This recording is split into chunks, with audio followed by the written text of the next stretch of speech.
So guys, I'm back with another video, something different that I decided to do. This is going to be a breakdown of my challenge that I came up with over a couple weeks ago, per the no shrines challenge. But I added the no damage, no death challenge. This video is a recording of a no commentary version of that challenge that I uploaded to the channel. It's going to go up before this breakdown video. Here in this video, I'm going to do my best to just break down each section that I hit. I'm going to do my best to just break down and just talk about specific things that I specifically do here in this challenge that works for me, that if you want to attempt this challenge, it may work for you as well. It just depends on per each situation, and of course per what the RNG throws at you.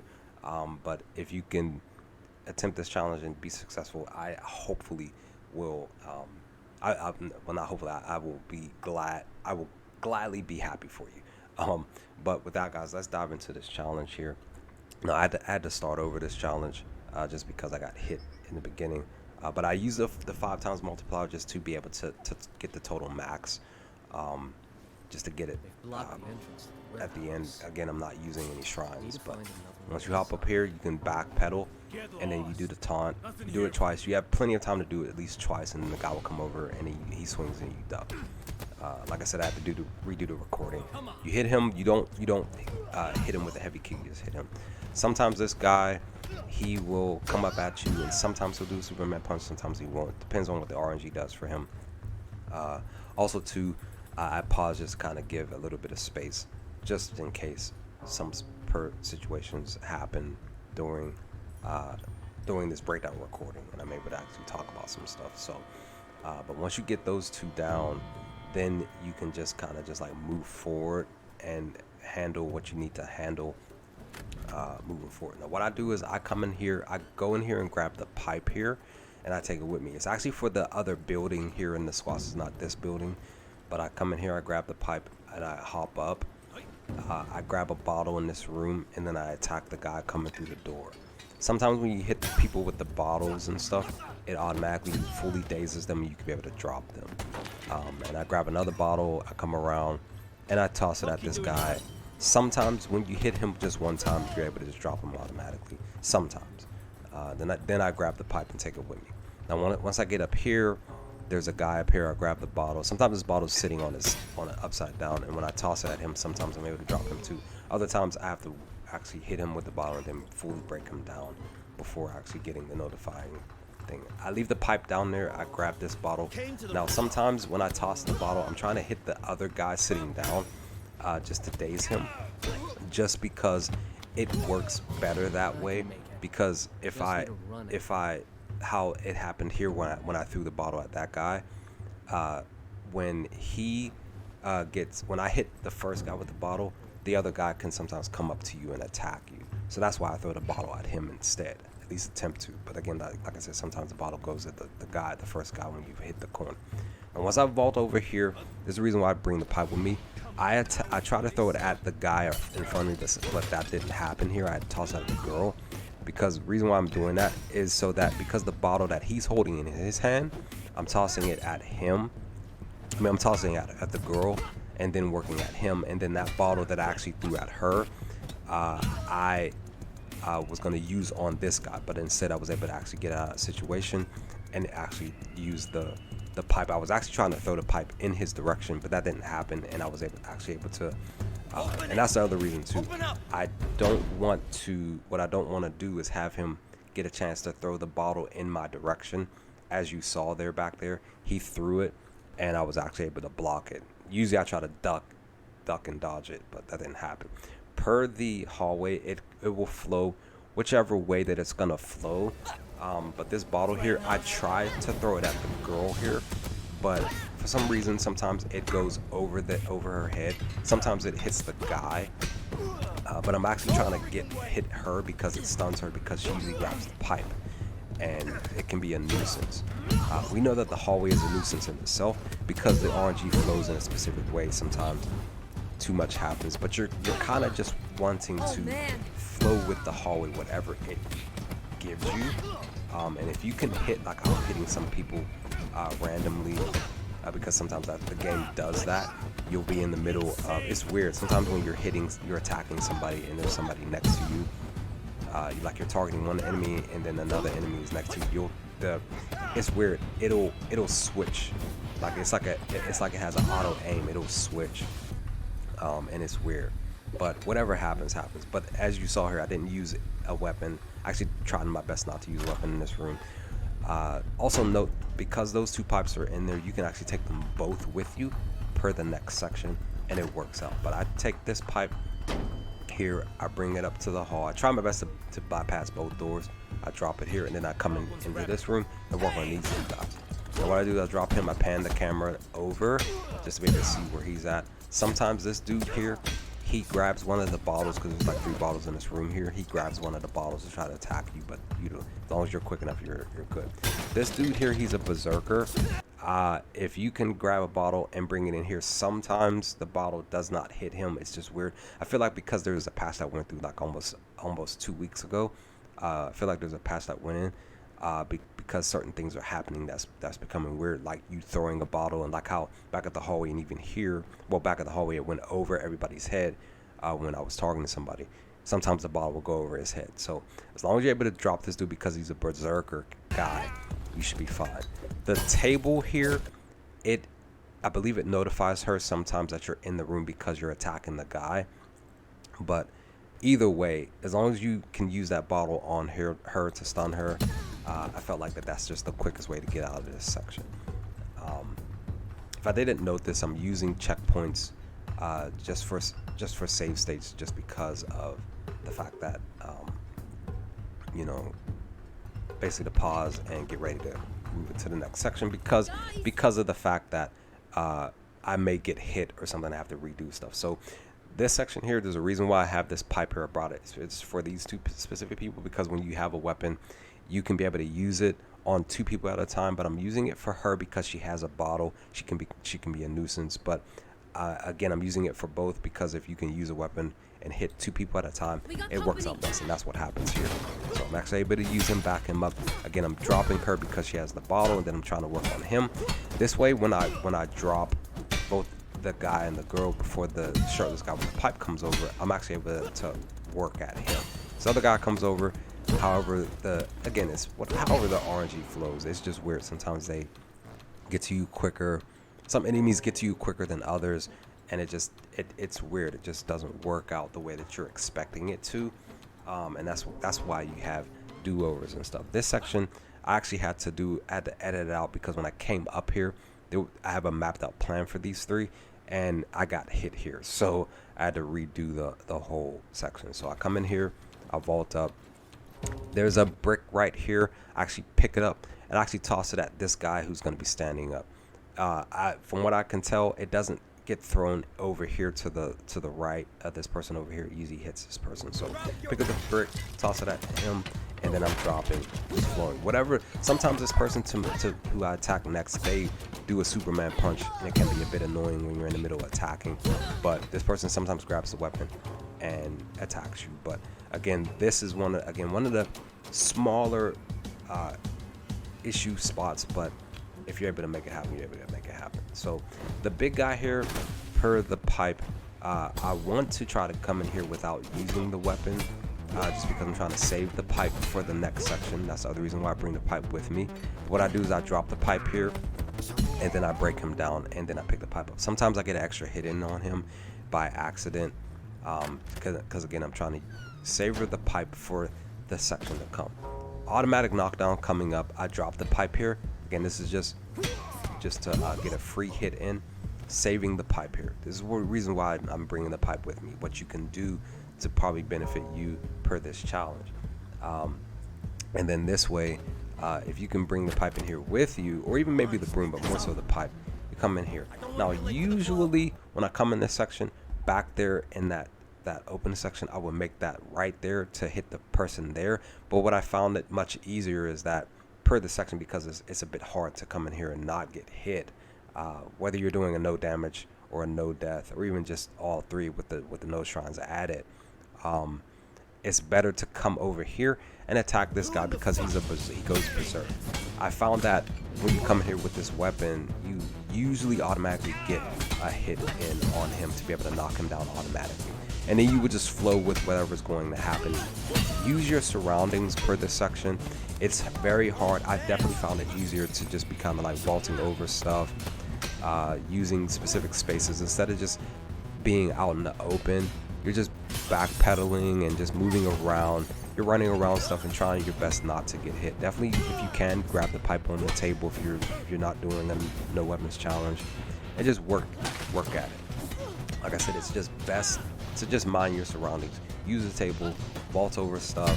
This, that, and third. Definitely hit people with who are with you, around you. Boom! I hit him with the pipe to be able to stun him, and it works out. And I'm able to get through this section fairly quickly, fairly easy. But I will say that it definitely took me 10 plus tries to be able to make this room happen. But again, like I said, definitely use your surroundings per that section. It should hopefully work out for you. Now, what I do is, because usually there's 2 pipes left over, I will definitely note that what I believe I found that if you do have a death or whatever and you're restarting this section because you're getting ready to go fight the twins, I believe that the pipes, their durability, I'm not sure, but I'm guessing that their durability goes back to max, and you could just do what you need to do with the weapons. But I grab one weapon, I bring it out there, and then I come into the room here. The guy here, this specific guy, the RNG sometimes has him charge at you, but what I'm finding is that if he doesn't, you can full on charge him. There's a reason why I'm doing this, reason why I'm bringing the pipe in here too. The brother to the right here, what I do is, excuse me, to the left here, which is basically to his brother's right, the skull twins. What I do is I pan the camera so I can be able to see him. If this can work out for you, great. I definitely will say this, because if you can do this, if it does go this route, you can be able to save you a bit of time here in this room and kind of benefit you. If you can hit the first skull twin brother here and hit him to the right of the screen, if you could hit him to his left, this sometimes causes the other brother to basically stand back, because a lot of times when you come in this room to attack him, the RNG will automatically have the other brother over here to the left of the screen here attack you. But what I'm finding out is that if you're able to hit him to the right of the screen, it should basically work out. So it, like I said, causes him to kind of back. He's still going to try to attack you with a heavy attack for the most part, or a Superman punch. But what you're doing here, basically same situation per the other section of this, just before the warehouse. You're just like backpedaling. It just worked out. I usually try to use this table here, but it just worked out and I was able to actually do it. But definitely mind your surroundings. Use the area. There's bottles in there too. You should be able to handle it. Now, one of the things I do want to note though, just before the warehouse, one of the things I found it interesting that they didn't do, because there are certain specific spots in the game where, because there are checkpoints, that there's no checkpoint after the twins when you're going to the warehouse. I found that very interesting, that is not the case. That can be detrimental to your run, just because when you go into the warehouse and you're doing a no damage or you're doing a no death, but you're still using the shrines, you go in there and you get hit or you die, you have to basically, especially if you're doing the multiplier for the points for the experience, you have to refight the twins all over again. And that can be a bit of a pain, especially if you're doing this challenge, or especially if you're just doing a no damage challenge. It can be it can be a lot. It can be a pain to have to continue to come back to fight the brothers to get that experience back, or to not get hit. You're doing a run. So, but per this section of the warehouse, I make sure to grab a pipe and bring it in here. You don't really necessarily have to do this, but I do it just because I feel like it just makes it a little bit quicker for you to be able to handle. So I wait for this person to come around. This is beneficial. If you didn't know this, you would attack specific people, and it saves you time and effort. So I come over here because this person's back is turned. I knock them down, and then I come around. I don't go to the steps. I come around the bend here down bottom, and I attack this person here and drop them. For the most part, nobody see. I believe it's because the guy is patrolling. There's somebody walking around that they may see you sometimes. So this guy here, coming up, there's a reason why I'm talking about the patrol. So when you drop him, the guy patrolling may be turning the corner because he's like spinning the table and stuff like that. He may actually come around and see you attacking that guy back there, and that's what may cause the alert to go up and them coming up the stairs. So what I do is once I drop the guy there, I grab this bamboo stick and I come around.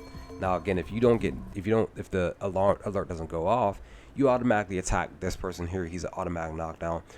What is that? That's what, 4 or 5 people that you just knocked down. So then now you only have to deal with what, 5 people instead of 6 or 7. So per this section, you're what you can do is just like hit and backpedal, hit and backpedal. What I found the easiest. Also too, you definitely want to watch out for that person because they have a bottle.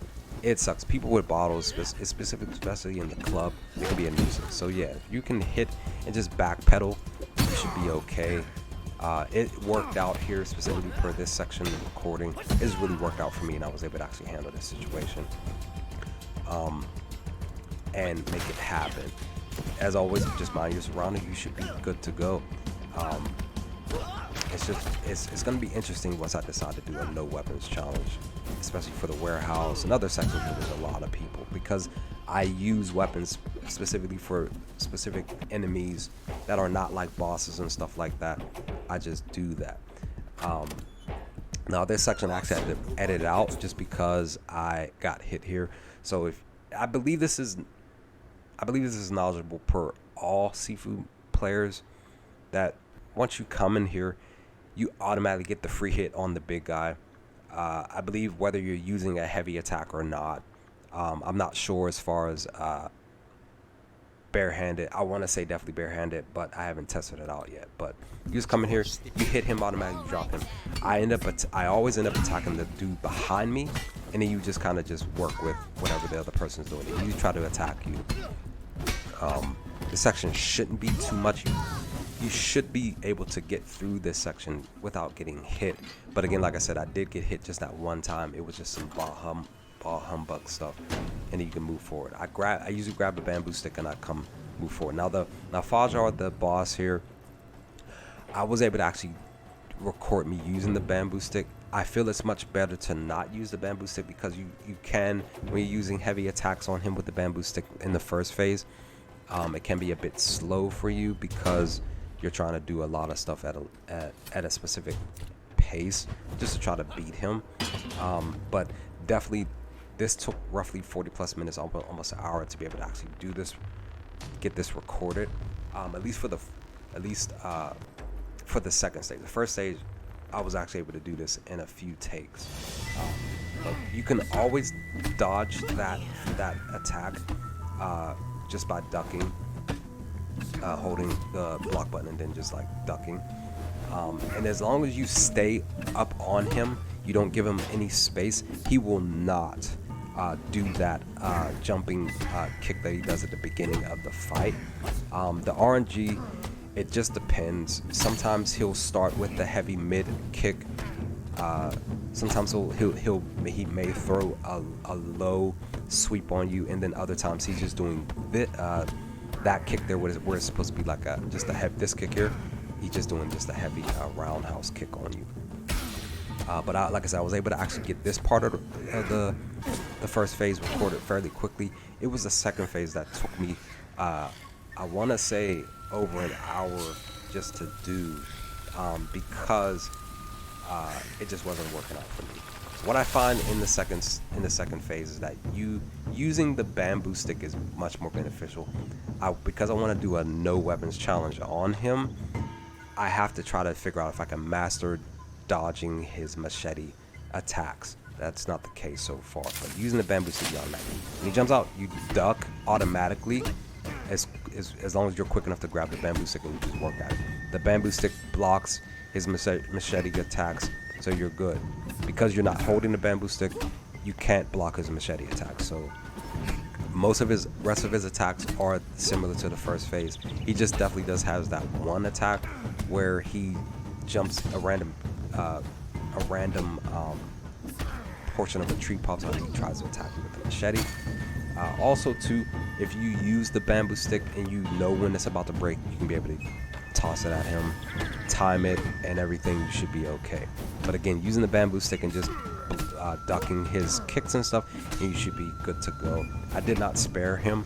I just basically just wanted to get the official win. I was tired. I was just frustrated because it took me over an hour to get this recording.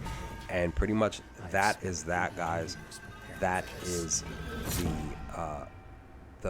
the stage one. That's the squats, the warehouse, mostly everything except for that one specific room or other places that I can't get to because I haven't beaten the game yet. Still in my first playthrough of the game. So I'm actually stuck on stage 3. So stage 3 is where I'm gonna be looking to work at making things happen to try to get this challenge done, if I can get it done with the boss, because I'm stuck on the boss. I've been able to do most of everything as far as the museum is concerned without getting hit. This is your total experience. Max experience is 4,340. Again, I did it without using any stat boosts or any of the skill tree. Your total level score is 5,800. But definitely, if you're looking to do a challenge like this,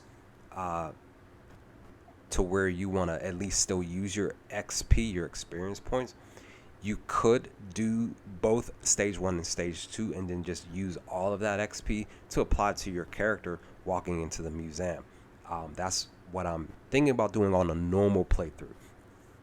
Because again, I'm still in the middle of my first playthrough of the game. I just decided to switch to this challenge here just to see. I automatically started with a no shrines challenge, but I was still having a death being involved and stuff like that and getting hit and stuff. But now I'm doing this no damage, no death, and no shrines challenge, so it's been really, really fun. But that's pretty much the breakdown, guys. What did you all think of it? I'm gonna be getting ready to prepare to start working on stage 2 for most of the club. Like I said, I'm still in the middle of playing the game for the first time, so I know there's a specific section in the club that I can't get to because there's a key to that room. I know there are 2 enemies in that room. I already saw a video for, but I just know that I don't have everything that I need to complete the entire section of the club. So that video will more than likely come a little bit later. But leave your thoughts in the comment section, guys. What did y'all think of this breakdown of this video? Be on the lookout for stage 2 for my breakdown for that. Of course, I'll probably more than likely do no commentary version and then do the same thing per the breakdown. But let's talk about some things in the comment section if you feel up to it, guys. And I will hopefully talk to y'all next time with more Sifu. Peace, guys.